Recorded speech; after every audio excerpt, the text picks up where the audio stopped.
कहते हैं ज़िंदगी में जो चीज़ हमें आसानी से मिल जाती है ना, उसकी हम कदर नहीं करते। फिर चाहे वो कामयाबी हो या फिर रिश्ते। जिसने भी कहा है बिल्कुल ठीक ही कहा है, क्योंकि जब हम किसी चीज़ के लिए प्रयास नहीं करते, उसके लिए हमें कठिनाइयाँ नहीं सहनी पड़ती, तो हमें नहीं पता होता कि किसी भी चीज़ को पाने में हमें कितना दर्द सहना पड़ सकता था। क्योंकि वो चीज़ें हमें आसानी से मिल गई, तो वास्तव में हमें उसकी कदर नहीं होती। तो चलिए आज हम बात करते हैं रिश्तों की, रिलेशनशिप्स की, कि कैसे हम अपने रिलेशनशिप्स को मजबूत बना सकते हैं। अब वो चाहे हस्बैंड वाइफ का रिलेशन हो या गर्लफ्रेंड बॉयफ्रेंड का रिलेशन हो, कैसे हम उनको लाइफ टाइम वाला रिलेशन बना सकते हैं। तो अभी अभी जो मैंने बात कही कद्र करने वाली, चलिए उसको एक उदाहरण से समझाते हैं।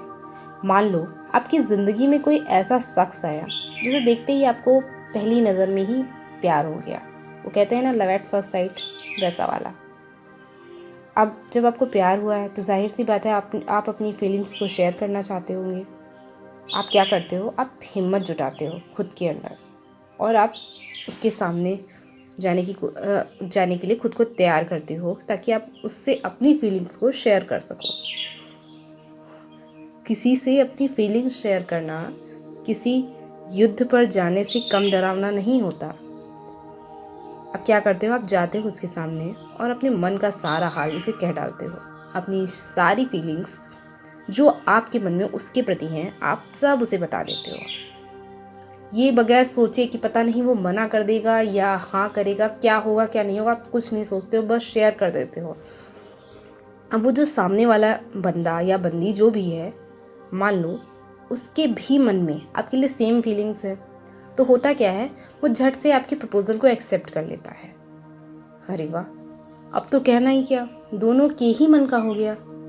आप दोनों की ही बात बन गई, क्योंकि आप दोनों ही एक दूसरे को पसंद करते थे। तो चलो, सब अच्छा ही अच्छा हो गया। कुछ समय तक क्या होता है, सब कुछ बहुत अच्छा अच्छा चलता है, क्योंकि आप एक दूसरे से बातें करते हैं, एक दूसरे के साथ टाइम स्पेंड करते हैं, जीने मरने की कस्में खा बैठते हैं, सब कुछ अच्छा होता है। यहाँ तक कि आप खुद को अपने पार्टनर के हिसाब से ढालने की कोशिश करने लगते हैं। आप उसकी पसंद नापसंद को अपनी पसंद नापसंद बनाते हैं और अपनी पसंद को एक साइड किनारे रख देते हैं। लेकिन ये कुछ ही समय तक संभव है कि आप अपनी पसंद को नज़रअंदाज करें। धीरे धीरे होता क्या है, जब आप अपनी पसंद नापसंद को ध्यान में नहीं रखते हैं और उसकी पसंद नापसंद को पूरी करने की कोशिश करते हैं, तो धीरे धीरे क्या होता है कि आप अपने ऊपर एक दबाव ऐसे महसूस करने लगते हैं। उससे क्या होता है कि आप फ्रस्ट्रेटेड हो जाते हैं और यही फ्रस्ट्रेशन आपके गुस्से में कन्वर्ट होता है। धीरे धीरे आपके बीच में जो है मतभेद पैदा होने लगते हैं, क्योंकि हम ये भूल जाते हैं कि जो हम ये कोशिश कर रहे हैं ना, एक दूसरे की पसंद नापसंद को अपनाने की, ये कुछ हद तक गलत है।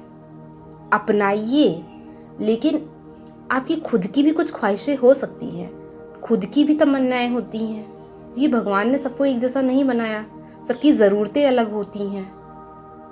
तो इन्हीं चीज़ों से आपसी मतभेद शुरू होते हैं और ये आपसी मतभेद इतने हद तक बढ़ जाते हैं कि धीरे धीरे आपका रिश्ता जो है वो टूटने की कगार पे पहुंच जाता है।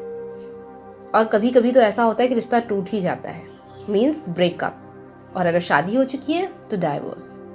तो कैसे हम इन चीज़ों से बच सकते हैं, क्या ऐसा करें जिससे हम इन चीज़ों से बच सकते हैं। मान लो इसके ठीक विपरीत, जो अभी मैंने आपको बात पूरा बताई, उसके ठीक विपरीत कोई व्यक्ति आपको प्रपोज करता है, ठीक है, आपसे सच्चा वाला प्यार करता है। तो हो सकता है शुरू शुरू में आपको वो नहीं पसंद है, आपने उसका प्रपोजल रिजेक्ट कर दिया, ठीक है। तो क्या होता क्या है, वो व्यक्ति जो है सामने वाला, वो अपने प्रयासों में लगा हुआ है कि वो आपकी हर एक खुशी का ध्यान रख रहा है, वो आपको पाने की जद्दोजहद में लगा हुआ है, लेकिन अपनी मर्यादा में रहकर। वो किसी तरह से आपको दुख नहीं पहुंचाना चाहता, ना ही आपको प्रेशराइज कर रहा है कि आप उसके जो प्रपोजल आपको उसने दिया है आप उसको एक्सेप्ट ही करो। किसी तरह का आपके ऊपर दबाव नहीं बना रहा है। उसने आपको फ्री छोड़ दिया है कि अगर आपकी जब इच्छा हो तो आप इस पर सोच विचार करके, मतलब सोचना हो, मतलब उसने उम्मीद नहीं छोड़ी है, उसकी उम्मीद कायम है। तो होता क्या है, धीरे धीरे जैसे आप उसको हर समय देखते हैं, उसकी एफ़र्ट्स को देखते हैं, क्योंकि वो बराबर एफ़र्ट्स कर रहा है, उसके लिए आपकी एक झलक ही उसका दिन बनाने के लिए पर्याप्त है।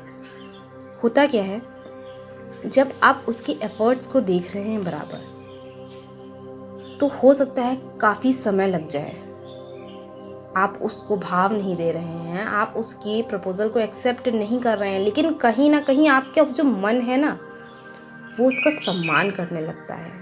आपके मन में सम्मान की एक भावना आ जाती है, और यही सम्मान और इज्जत किसी भी रिश्ते के लिए बहुत मायने रखता है। और अगर वो सामने वाला व्यक्ति भी आपका उतना ही सम्मान और इज्जत करता है, यहाँ तक कि आपसे ज़्यादा ही करता है, तो वो रिश्ता जो कायम होता है ना, उसकी उम्र बहुत लंबी होती है। क्या होता है, धीरे धीरे आप अपने उसके प्यार को समझने लगते हैं, आपको लगता है कि इससे अच्छा कोई इंसान नहीं है, और आप उसके प्रपोज़ल को एक्सेप्ट कर लेते हैं। तो जब इन सभी कठिनाइयों से जूझने के बाद आपका रिश्ता जुड़ता है ना, तो वो रिश्ता लाइफ टाइम वाला होता है, ज़िंदगी के साथ भी, ज़िंदगी के बाद भी वाला। इसमें होता क्या है, आप एक दूसरे की रिस्पेक्ट करते हैं, आप एक दूसरे को बदलना नहीं चाहते। आपके अंदर जो भी खामियां या खूबियां हैं, उनको सबको आप एक्सेप्ट कर लेते हैं। वैसे ही आपको आपका पार्टनर वैसे ही पसंद आता है जैसे वो है, वो आप को उसमें बदलाव नहीं चाहिए। और बस यही चीज़ आपके रिश्ते को मजबूत बनाती है। यही प्यार और रिस्पेक्ट आपके रिश्ते को लाइफ लॉन्ग रिलेशनशिप में कन्वर्ट करती है। इसलिए अपने रिश्तों में प्यार, विश्वास और रिस्पेक्ट हमेशा बनाए रखिए। और अगर आपको ये वीडियो अच्छी लगी हो तो वीडियो को लाइक, शेयर और चैनल को सब्सक्राइब कर अपना प्यार और आशीर्वाद सदैव मुझ पर बनाए रखिएगा। और वीडियो को लास्ट तक देखने के लिए आप सभी लोगों को अपने पूरे दिल से धन्यवाद करती हूँ।